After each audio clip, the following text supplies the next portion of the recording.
Welcome to எண்ணும் எழுத்தும்.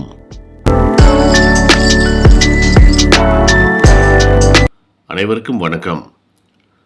3ஆம் பருவம் 5ஆம் வகுப்பு தமிழ் பயிற்சி புத்தகம் 3வது பாடம் தலைமை பண்பு. இந்த பாடப்பகுதியில் கொடுக்கப்பட்டுள்ள வினாக்கள் மற்றும் விடைகளை இந்த வீடியோவில் பார்க்க போகிறோம். முதல் எழுத்தை மாற்றுவேன், விடை எழுதுவேன். ஊர் மக்களுக்கு செய்தி அறிவிக்கும் அப்படின்ட்டு குறிப்பு கொடுத்துருக்காங்க. பக்கத்தில் மேலே பாருங்கள் அரசு அப்படின்னு கொடுத்துருக்காங்க. அரசில் முதல் எழுத்து ஆ அப்படிங்கிறத மாற்றி முரசு அப்படிங்கிறத கீழே எழுதியிருக்காங்க பாருங்கள். இதான் அதுக்கு சரியான பதில். இதே போல் குறிப்புகளை படித்து நாமளும் அதுக்கு கீழே ஆன்சர் எழுதியிருக்கிறோம் பாருங்கள். மக்கள் அதிகம் கூடினால் மேலே ஆட்டம் அப்படின்ட்டு எழுதியிருக்காங்க. ஆவணாவை மட்டும் எடுத்துட்டு மாற்றி கூட்டம் அப்படின்ட்டு நம்ம எழுதியிருக்கிறோம். அடுத்து விவசாயம் என்பது ஒரு தொழில். அடிபட்டவருக்கு செய்ய வேண்டியது உதவி. துவர்ப்பு என்பது சுவை. இது மாதிரி எழுதிக்கணும். படிப்பேன், கண்டுபிடிப்பேன். தட்டு, தவளை இரண்டிலும் உண்டு அப்படின்னு கேட்டிருக்காங்க. 2 வார்த்தைகள்லையும் இருக்கக்கூடிய எழுத்து தா. அதை தான் எடுத்து அங்கே எழுதியிருக்காங்க. 2வது பாருங்கள், காலை மாலை இரண்டிலும் உண்டு அப்படின்னு கேட்டிருக்காங்க. 2த்துலேயும் லை அப்படிங்கிற எழுத்து இருக்குது. அதை எடுத்து நம்ம கட்டத்துக்குள்ளே எழுதியிருக்கிறோம். வறுமை நேர்மை இரண்டிலும் உண்டு மை. வரப்பு கலப்பு இரண்டிலும் உண்டு இப்பு. பள்ளி பட்டி இரண்டிலும் உண்டு பா. கண் மண் இரண்டிலும் உண்டு இன். புதன் புவி இரண்டிலும் உண்டு பூ. நிர்வாகம் செய்ய தேவை அப்படின்ட்டு ஒரு கட்டம் கொடுத்துருக்காங்க. அதுக்குள்ளே தலைமை பண்பு அப்படின்ட்டு நம்ம எழுதியிருக்கிறோம். இது எப்படி எழுதியிருக்கிறோம் அப்படின்னா, இங்கே இருக்குது பார்த்தீங்களா, நம்ம எடுத்து எழுதுன அந்த எழுத்துக்கள் தான் அப்படியே சேர்த்து படிச்சிங்கனாக்கா தலைமை பண்பு அப்படின்ட்டு வரும். அதான் இங்கே நம்ம ஆன்சராக எழுதியிருக்கிறோம். இதே போல் எல்லாருமே எழுதிக்குங்க. 10க்கு பொருத்தமான தொடரை தேர்ந்தெடுப்பேன், எழுதுவேன் அப்படின்னு கொடுத்துருக்காங்க. டாக்டர் ஏபிஜே அப்துல் கலாம் அவர்களை பற்றி சில குறிப்புகளை கொடுத்துருக்காங்க. அதுக்கு முன்னாடி ஆன்சர் பாருங்கள். 3 கொடுத்துருக்காங்க. இந்த 3 தலைப்புகளில் எந்த பத்திக்கு எந்த தலைப்பு வரணும் அப்படிங்கிறத அந்த பத்தியை படித்து பார்த்து நாம் எழுதியிருக்கிறோம் பாருங்கள். இதே போல் தான் எழுதிக்கணும். ஃபஸ்ட்டு அனைவருக்கும் பிடித்தமானவர். அடுத்து 2வது பாக்ஸுக்குள்ளே சமூக பொருளாதார முன்னேற்றத்தை ஏற்படுத்துபவர். 3வது துன்புறுவோர் மீது அன்பு காட்டுபவர் அப்படின்ட்டு எழுதியிருக்கிறோம். இதே போல் நீங்களும் எழுதிக்கிங்க. நான் தலைவரானால் செய்வதை எழுதுவேன் அப்படின்னு கொடுத்துருக்காங்க. நீங்கள் பள்ளியின் தலைவராக தேர்ந்தெடுக்கப்பட்டால் காலை வழிபாட்டு கூட்டத்தில் நான் அப்படின்ட்டு கொடுத்துருக்காங்க. அனைத்து மாணவர்களையும் கலந்து கொள்ள செய்வேன். 2வது பள்ளி வளாகம் தூய்மையாக இருக்க நான் ஆங்காங்கே இருக்கக்கூடிய குப்பைகளை எடுக்க அறிவுறுத்துவேன். பள்ளியின் குடிநீர் குழாய் மற்றும் கழிப்பறை குழாயில் தண்ணீர் வீணாகினால் நான் அதனை சரி செய்து முறையாக சரி செய்ய தலைமை ஆசிரியரை அணுகுவேன். என் நண்பர்கள் உணவை கீழே கொட்டினால் நான் உணவின் அவசியத்தை எடுத்துரைப்பேன். புத்தகத்தில் தேடி எழுதுவோம் அப்படின்ட்டு கொடுத்துருக்காங்க. புத்தகத்தில் 3வது பாடத்தில் கொடுக்கப்பட்டுள்ள அந்த பாடப்பகுதியிலேருந்து இங்கே கேள்விகள் கேட்டிருக்காங்க. எந்த ஊரில் நிர்வாகி தேர்வுக்கான போட்டி நடைபெற்றது என்பதை எழுதுக அப்படின்னு கேட்டிருக்காங்க. செந்தூர் என்ற ஊரில் நடைபெற்றது. இதான் அதுக்கு சரியான பதில். 2வது கேள்வி, ஊர் தலைவர் பூவண்ணனை நிர்வாகியாக தேர்ந்தெடுக்க காரணம் என்ன? மக்களிடம் பரிவு காட்டும் தன்மை பூவண்ணனிடம் இருந்தது. 3வது கேள்வி பாருங்கள். இங்கே பாலன் அப்படின்ட்டு தவறாக கொடுத்துருக்காங்க. அதை நான் கோடு போட்டு அடிச்சிருக்கிறேன். இந்த இடத்துல பூவண்ணன் அப்படின்னு தான் வரணும். இங்கே பூவண்ணன் தொழில் சார்ந்த பயிற்சிகளை யாருக்கு கொடுத்தார் என்பதை எழுதுக அப்படின்ட்டு கேள்வி. திறமைசாலிகள் சிலரை தேர்ந்தெடுத்து தொழில் சார்ந்த பயிற்சி கொடுத்தார். இதான் இதுக்கு பதில். அடுத்த கேள்வி, பூவண்ணன் சில குடும்பங்களுக்கு எவற்றை கற்றுக் கொடுக்க ஏற்பாடு செய்தார்? கைத்தொழில், கல்வி, கலைகள் கற்றுக் கொடுக்க ஏற்பாடு செய்தார். இதான் இதுக்கு சரியான பதில். விளையாடி வெளியேறு அப்படின்ட்டு ஒரு பகுதி கொடுத்துருக்காங்க.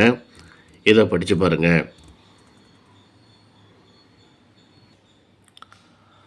படங்களுக்கு ஏற்ற இணைச்சொற்களை எடுத்து எழுதுவேன் அப்படின்ட்டு ஒரு கட்டமாக போட்டு இணைச்சொற்கள் கொடுத்துருக்காங்க பாருங்கள். ஓங்கி உயர்ந்த, கல்லும் முள்ளும், ஏற்றம் இறக்கம், நீரும் நெருப்பும். இந்த இணைச்சொற்களை படத்துக்கு பொருத்தமான இடத்துல எழுத சொல்லியிருக்காங்க. நாம் எழுதியிருக்கிறோம் பாருங்கள். இதே போல் எழுதிக்கணும்.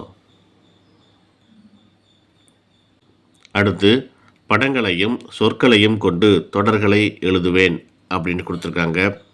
ஃபஸ்ட்டு ஒன் பாருங்கள், அவங்களே எழுதியிருக்காங்க. புத்தகங்கள் படம் இருக்குது, புத்தகங்கள் அடுக்கடுக்காக உள்ளன அப்படின்ட்டு அதை ஒரு வாக்கியமாக எழுதியிருக்காங்க.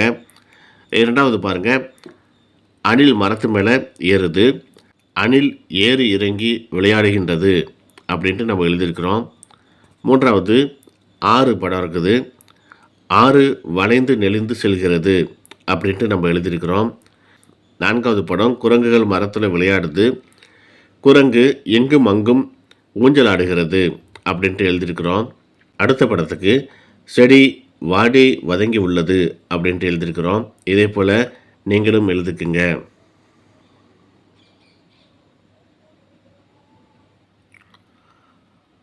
உரையாடலை இணைச்சொற்களால் நிரப்புவேன். இணைச்சொற்கள் கொடுத்துருக்காங்க. பச்சை பசேல் என்று, ஓங்கி உயர்ந்து, வளைந்து நெளிந்த, பறந்து விரிந்த அப்படின்னு கொடுத்துருக்காங்க. இப்போ கீழே வாங்க, இந்த பாருங்கள், அமுதா அப்படின்னு போட்டிருக்காங்க. கொடைக்கானல் மலை எவ்வளவு டேஷ் இருக்கிறது பார்க்கிறாயா? இங்கே பொருத்தமான அந்த இணைச்சொல்லை பயன்படுத்தி நம்ம எழுதியிருக்கிறோம். ஓங்கி உயர்ந்து அப்படின்ட்டு தான் இங்கே வரணும். இதே போல் நீங்களும் எழுதிக்கிங்க. அடுத்தது குமுதா. ஆமாம், மலைகளில் படர்ந்துள்ள செடி கொடிகள் டேஷ் உள்ளன, பச்சை பசேல் என்று. அடுத்து அமுதா திரும்ப கேட்குறா, அங்கே பார், மலைகளுக்கு அருகில் டேஷ் வயல்கள் உள்ளன, பறந்து விரிந்த.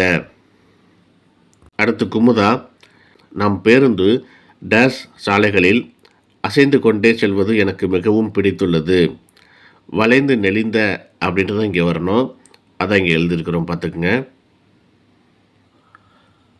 பத்தியை படிப்பேன் விடையளிப்பேன் அப்படின்ட்டு ஒரு பாடப்பகுதி கொடுத்துருக்காங்க. இதை படித்து பாருங்கள். இது சம்மந்தமான கேள்விகள் கீழே கொடுக்கப்பட்டிருக்குது. முதல் கேள்வி பாருங்கள். எதிரும் புதிருமாக இருப்பவர்கள் டேஷ். பாபு கோபு. பாபுவுக்கு பிடித்தவை டேஷ். பொம்மை பழங்கள். பத்தியில் இடம்பெற்ற இணைச்சொற்களை எடுத்து எழுதுக அப்படின்னு கேட்டிருக்காங்க. பச்சை பசேல் என்ற, எதிரும் புதிருமாக, செக்கச்சிவந்த, வெள்ளை வெளிர் என்ற, இது எல்லாமே பத்தியில் கொடுக்கப்பட்டுள்ள இணைச்சொற்கள். நான்காவது கேள்வி, நீ கோபுவாக இருந்தால் என்ன செய்திருப்பாய்? ஏன் என் வீட்டில் குப்பைகளை கொட்டினாய்? இனி இப்படி செய்யாதே என்று அறிவுறுத்தியிருப்பேன். இந்த மாதிரி நீங்கள் எழுதிக்கலாம். படிப்பேன் மின்னுவேன், அட்டவணையை படிப்பேன் விடை எழுதுவேன் அப்படின்ட்டு அட்டவணை கொடுத்துருக்காங்க பாருங்கள். இதில் ஈரெழுத்து சொற்கள், மூன்றெழுத்து சொற்கள் இந்த மாதிரி கொடுத்துருக்காங்க. இதை படித்து பாருங்கள். இப்போ கீழே பாருங்கள், தாவரங்களில் இருந்து கிடைப்பவை அப்படின்ட்டு முதல்ல கேட்டிருக்காங்க. சூரியகாந்தி, பஞ்சு, மிளகு, பூசணி, நுங்கு, கரும்பு, பூக்கள், உளுந்து, இவைகள் எல்லாமே தாவரத்திலேருந்து தான் நமக்கு கிடைக்குது. மேலிருந்து நம்ம எடுத்து எழுதியிருக்கிறோம் இது எல்லாத்தையும். அடுத்த பக்கத்தில் தூ எழுத்து உள்ள சொற்கள் அப்படின்னு கேட்டிருக்காங்க. துண்டு, துடுப்பு, இதுவும் நம்ம மேலேருந்து தான் எடுத்து எழுதியிருக்கிறோம். அடுத்து படிப்பேன் மகிழ்வேன் அப்படின்னு கொடுத்துருக்காங்க. 4 கட்டங்கள் கொடுத்துருக்காங்க. ஃபஸ்ட்டு ஒன் பாருங்கள், வல்லூர் அப்படின்னு இருக்குது. வல்லூர் பறக்கும் வல்லூர், வானில் பறக்கும் வல்லூர், இந்த மாதிரி படித்தல் பயிற்சிக்காக இதை கொடுத்துருக்காங்க. இந்த 4 பாக்ஸில் உள்ள எல்லாத்தையுமே இதே போல் நீங்கள் படித்து பாருங்கள். அடுத்த பக்கத்தில் சொற்களை இணைத்து தொடர் படிப்பேன் அப்படின்னு கொடுத்துருக்காங்க. ஃபஸ்ட்டு பாக்ஸில் உள்ளதை பாருங்கள். நாங்கள் வாழும் அப்படின்னு இருக்குது. வீடு, சிற்றூர், மூதூர், தகடூர் அப்படின்னு கொடுத்துருக்காங்க. இதை எப்படி படிக்கணும் அப்படின்னா, நாங்கள் வாழும் வீடு, நாங்கள் வாழும் சிற்றூர், நாங்கள் வாழும் மூதூர், நாங்கள் வாழும் தகடூர், இந்த மாதிரி படித்து பார்க்கணும்.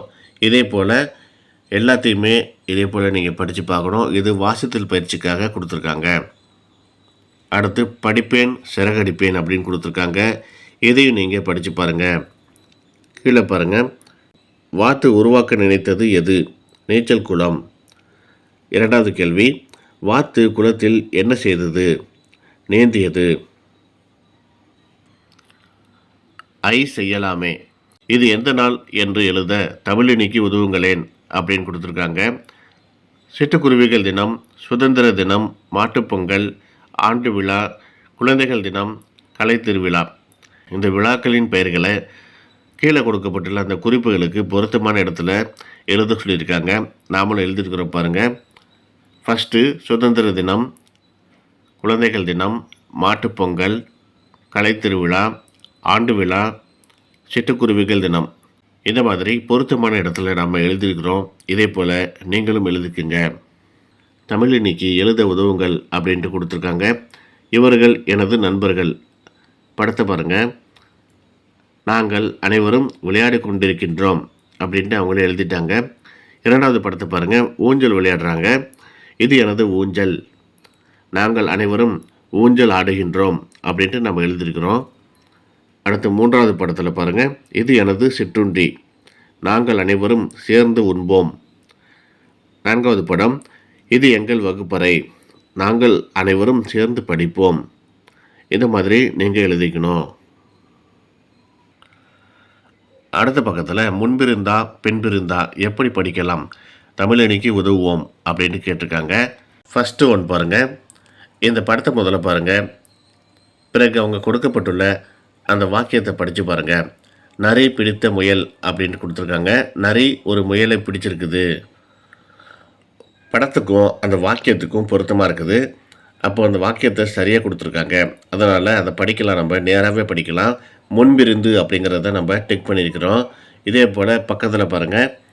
ஒரு கடை இருக்குது. ஒரு கடையில் வடை இருக்குது. வடைக்கடையில் வளையல் அப்படின்ட்டு எழுதியிருக்காங்க. வடைக்கடையில் வளையல் அப்படின்ட்டு எழுதுறது தப்பு. ஏன்னா இது வளையல் கடை.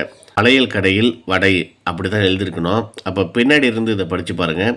வளையல் கடையில் வடை அப்படின்ட்டு கரெக்டாக உங்களுக்கு வரும். அதனால் பின்பிருந்து அப்படின்ட்டு கீழே இருக்குது பார்த்தீங்களா, அந்த பாக்ஸில் நம்ம டிக் பண்ணியிருக்கிறோம். இதே போல் எல்லாத்தையும் நீங்கள் படித்து பார்த்து டிக் பண்ணிக்கோங்க. நான் டிக் பண்ணியிருக்கிறேன், பார்த்துக்கோங்க. சரியாக இருக்கான்ட்டு செக் பண்ணிக்கோங்க. அடுத்து உங்களுடைய சிறப்பான நாள் பற்றி படம் வரைந்து எழுதுங்கள் அப்படின்ட்டு ஒரு சின்ன ஒரு பேஜ் கொடுத்துருக்காங்க. இந்த இடத்துல உங்களுக்கு பிடித்தமான ஒரு நாளை பற்றி நீங்கள் எழுதி கொள்ளலாம்.